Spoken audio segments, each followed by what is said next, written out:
दोस्तों, शादी विवाह में सबसे पहला काम होता है कि लड़का लड़की को पसंद कर ले और लड़की लड़की को पसंद कर ले। लेकिन एक शादी ऐसी होती है जिसमें न लड़का लड़की को देखा रहता है, न लड़की लड़की को देखी रहती है। जब शादी को 4 दिन रह जाते हैं तब घर वालों को कुछ लोग कहते हैं कि अरे यार, तुम जिस लड़की से शादी करने के लिए जा रहे हो अपने बेटे का, उसकी उम्र तो ज़्यादा है। अब घर वाले परेशान हो जाते हैं। घर वाले कोई बहाना ढूंढकर लड़की के घर पे पहुंचते हैं ताकि लड़की को देखा जा सके। लेकिन वहां पे भी उनको कुछ समझ में नहीं आता, लड़की की सही उम्र पता नहीं चल पाती। फिर वो वहां से वापस चले आते हैं और किसी तरीके से शादी हो जाती है। शादी होने के बाद जब दुल्हन विदा होकर अपने ससुराल में आती है और यहाँ पे जब मुंह दिखाई की रस्म की जाती है, तो गांव की कुछ औरतें होती हैं जो कि उसे पहचान जाती हैं और कहती हैं कि लड़की की उम्र तो बहुत ज़्यादा है और तुम लोग इस लड़की से शादी कैसे कर लिए। अब इस बात पे बहुत ज़्यादा हंगामा होता है और लड़की के घर वाले भी पहुंचते हैं। लड़के के घर वालों के बीच में दोस्तों जो कुछ होता है वाकई में बहुत ही हैरान कर देने वाला होता है। आखिर ऐसा क्या होता है? क्या उन दोनों का रिश्ता चलता है या फिर टूट जाता है, या और क्या होता है? आइए जानते हैं पूरी कहानी इस वीडियो में। लेकिन वीडियो में आगे बढ़ने से पहले बस वही छोटी सी रिक्वेस्ट, वीडियो को लाइक कर दीजिए, चैनल को भी सब्सक्राइब कर दीजिए ताकि मेरा हौसला बढ़ता रहे। दोस्तों, ये सच्ची घटना है उत्तर प्रदेश के बादा जिले के। वहां पे एक परिवार होता है। उस परिवार में एक लड़की होती है जिसका नाम सावित्री होता है। सावित्री के लिए लड़का तलाशा जाता है मगर कहीं पे भी उसका रिश्ता नहीं लगता। इसी इंतजार में उस लड़की की उम्र ज़्यादा हो जाती है। आखिरकार उसके घर वाले तलाशते तलाशते उनको एक लड़का मिलता है जिसका नाम अक्षय होता है। अक्षय एक मोटरसाइकिल का काम किया करता था, मोटरसाइकिल बनाने का काम करता था। तो जब अक्षय को देखते हैं सावित्री के घर वाले तो लड़का पसंद आ जाता है और दोनों घरों में फिर बातचीत शुरू हो जाती है। दोनों घरों में केवल फोटो के माध्यम से रिश्ता तय तमाम हो जाता है। शादी के केवल 4 दिन जब रह जाते हैं तब लड़के के घर वालों को कुछ लोग कहते हैं, अरे यार, तुम लोग शादी कर रहे हो, आजकल लड़कियों को देखकर शादी किया जाता है। पता नहीं वो पढ़ी लिखी है नहीं पढ़ी लिखी है, उसके हाथ पांव सही सलामत है नहीं सलामत है, तुम लोग केवल फोटो पे ही कर रहे हो। अगर पता चले शादी हो जाए और अगर कुछ ऐब निकले तो फिर तुम लोग क्या करोगे? इस बात को घर वाले भी बहुत गंभीरता से लेते हैं और जो घर वालों के, जो अक्षय के घर वाले होते हैं, उसके मामा, फूफा और उसके पिताजी और कुछ दोस्त वगैरह, ये सभी लोग मिलकर फैसला करते हैं कि शादी होने में भी 4 दिन शेष है, क्यों ना चलकर लड़की को देख लिया जाए। इससे पूरा क्लियर हो जाएगा कि क्या जो लोग कह रहे हैं कि लड़की की उम्र ज़्यादा है, क्या वो वाकई में सच है या फिर ऐसे ही अफवाहें उड़ाई जा रही हैं। फिलहाल ये लोग प्लान बनाते हैं और प्लान के मुताबिक सभी लोग फिर लड़की के घर पर पहुंचते हैं। जब सावित्री के घर पे पहुंचते हैं तो सावित्री के जो पिताजी होते हैं वो अपने होने वाले समधी को और उनके परिवारजनों को देखकर बहुत ही हैरान हो जाते हैं। वो आने का कारण पूछने लगते हैं।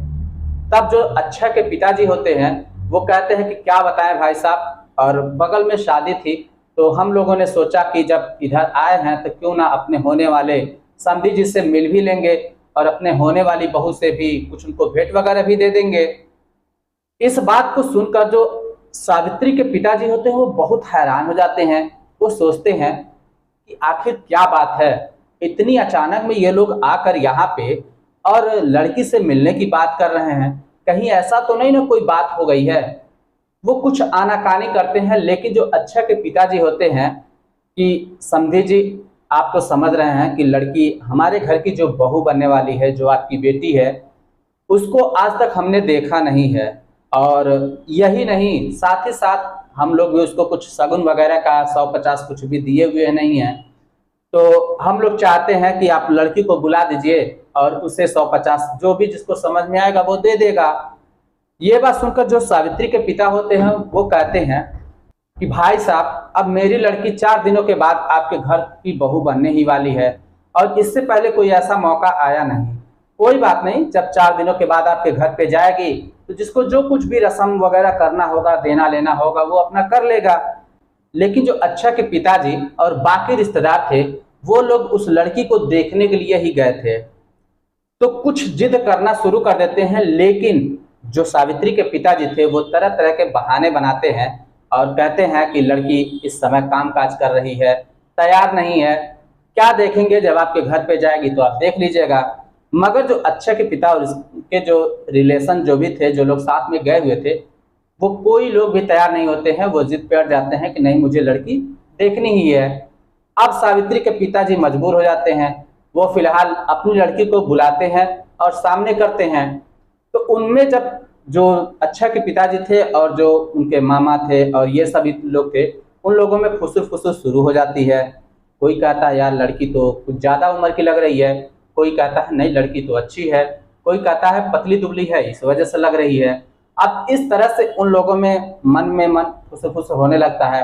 आखिरकार अक्षय के पिताजी को रहा नहीं जाता, तो वो सावित्री के पिताजी से पूछ ही लेते हैं। पहले तो वो लड़की से पूछते हैं, लेकिन लड़की कुछ सटीक जवाब नहीं देती, इतना धीमा जवाब देती है कुछ समझ में नहीं आता। तब वो सावित्री के पिताजी से पूछते हैं, तो सावित्री के पिताजी भी कुछ इस तरीके से जवाब देते हैं कि 21। कुछ लोगों को समझ में आता, नहीं समझ में आता, पता नहीं। तो फिर उनको लगता है कि एक लोग जब क्लियर नहीं हो पाते पूछते 21। तो सावित्री के जो पिताजी होते हैं वो कहते हैं हाँ, वो सिर हिला देते हैं, बाकी कुछ और नहीं कहते। इसके बाद जो रिलेशन के जितने लोग थे सभी लोग साथ में गए हुए थे लड़की को देखने के लिए। सभी लोग 150 कुछ न कुछ देते हैं। उसके बाद लड़की को कह देते हैं कि बेटा तुम जाओ, अब हम लोग चलते हैं। फिर ये सावित्री के पिताजी से सभी लोग मिलते हैं। उसके बाद फिर घर चले आते हैं। घर आने के बाद जो अक्षय की माँ होती है उससे कहते हैं यार तुम लोग फालतू में चिंता कर रही हो, और लड़की तो काफ़ी अच्छी है, ठीक ठाक भी दिख रही थी, कोई दिक्कत नहीं है, परेशान होने की ज़रूरत नहीं है, और जो लोग अफवाहें उड़ा रहे हैं वो सब गलत है। फिलहाल धीरे धीरे फिर समय आगे गुजरता है और 4 दिनों का जो समय बचा हुआ था, 4 दिनों के बाद शादी थी। शादी वगैरह बड़ी रीति रिवाज धूमधाम से होती है। अब सावित्री विदा होकर अक्षय के घर पे चली आती है। अक्षय के घर पर फिर यहाँ पे मुंह दिखाई की रस्म वगैरह होती है, और लगभग जो है फिर अक्षय जो होता है वो हमेशा कमरे में ही घुसा रहता था। मतलब ये कहिए कि दिनों रात उसी में एकदम डूबा रहता था। वो अपनी बीवी को छोड़कर बाहर नहीं आना चाहता था, उसको इतना अपनी बीवी से लगाव हो चुका था। इस तरीके से करीब 15 दिन का समय बीत जाता है। 15 दिनों के बाद जब धीरे धीरे फिर जो अक्षय की बहनें होती हैं, उसकी माँ होती हैं, उसकी फूआ होती हैं, और इस तरीके के जो रिलेशन की होती हैं, वो लोग जब दुल्हन को देखती हैं तो वो पहचान जाती हैं। वो कहते हैं कि लड़की की उम्र तो ज़्यादा है और इस बात को छुपा कर ये लोग शादी किए हैं। उसी में से कोई राय पूछता है कि इस तरीके से तो पता नहीं चलेगा, एक काम किया जाए, इसका आधार कार्ड लिया जाए। लेकिन अब तरीका कौन सा था आधार कार्ड लेने का? तो जो अक्षय की बहनें होती है वो कहती हैं कि भाभी जी आप अपना आधार कार्ड दीजिए, और आप इस घर की जो है सदस्य बन चुकी हैं, तो राशन कार्ड वगैरह बनवाना है, कुछ और भी चीज़ें, वोटर ID कार्ड बनवानी है, आप अपना आधार कार्ड देंगी तभी जाके ये सब काम हो पाएगा। पहले तो जो सावित्री होती है वो आनाकानी करती है, लेकिन जब मजबूर हो जाती है तो अक्षय कहता है कि चलो तुम परेशान ना हो, अगर तुम्हारा आधार कार्ड तुम्हारे मायके से नहीं आ सकता तो मैं आधार सेंटर पे जा रहा हूं और वहीं से चल के तुम्हारा आधार कार्ड निकलवा दूंगा। अपनी पत्नी यानी सावित्री को साथ में लेता है अक्षय, और बाइक पे बिठाता है और ले जाके आधार सेंटर पे पहुंचता है और वहां पे आधार कार्ड निकलवा लेता है। तो वहां पे जब आधार कार्ड निकलता है तो उसमें पता चलता है कि उम्र इसकी 31 साल है। अब 31 साल जब उम्र अक्षय देखता है तो कहता है सावित्री ये क्या है, तुम तो 21 साल बता रही थी, अब जो है ये 31 साल कैसे? तब सावित्री वहां पे कहती है कि ऐसी कोई बात नहीं है, आधार कार्ड में जो उम्र है वो गलत है और इसके लिए आप चिंता मत करिए। अच्छा कहता तुम्हें परेशान होने की जरूरत नहीं है, अगर उम्र 31 नहीं 41 भी होगी तब भी मैं तुमसे प्यार उतना ही करूंगा जितना मैं इस समय कर रहा हूँ।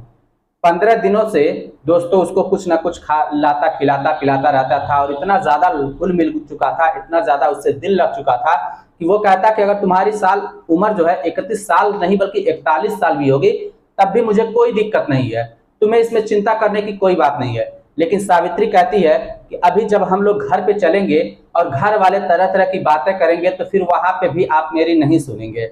इस पर अच्छा कहता तुम्हें परेशान होने की जरूरत नहीं है, तुम घर पे चलो, अगर घर वाले कुछ बोले बोलेंगे तो थोड़ा सुन लेना, कोई जवाब ना देना, बाकी देख लूंगा मैं। फिलहाल दोनों घर पे आते हैं।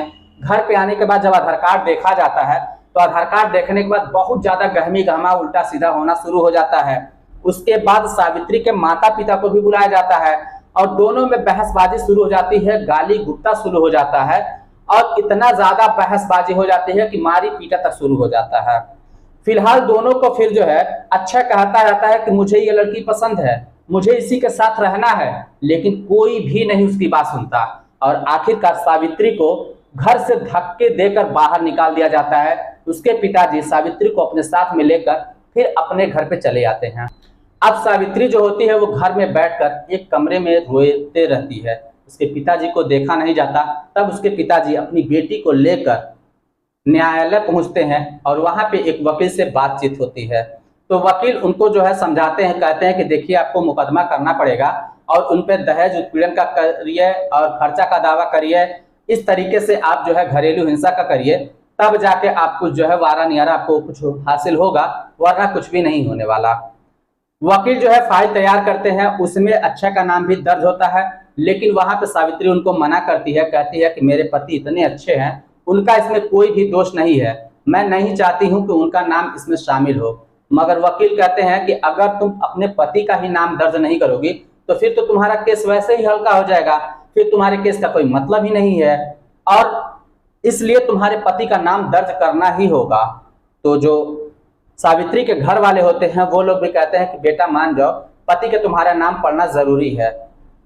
उसके बाद जो है वकील से कहते हैं कि आप जो है इसके पति का भी नाम दर्ज करिए, उसके बाद ही हम उन लोगों को चने चबवाएंगे। आखिरकार सावित्री की कोई भी बात नहीं सुनी जाती और केस दर्ज हो जाता है। इस तरीके से तारीख पे तारीख पढ़नी शुरू हो जाती है। करीब साल से 1.5 साल का समय गुजर जाता है। इस बीच में जो पुलिस वाले होते हैं वो अक्षय के परिवार वालों को बहुत ज्यादा ही जो है उत्पीड़न करते हैं, परेशान करते हैं और तरह तरह की बातें कहते हैं। एक दिन की बात है, जब 1.5 साल का समय गुजर जाता है तो एक जगह पे एक शादी समारोह था और उसी शादी समारोह में जो दोनों परिवार के लोग थे, दोनों रिलेशन में आते थे, अक्षय के भी परिवार वाले और सावित्री के भी परिवार वाले, दोनों रिलेशन में आते हैं।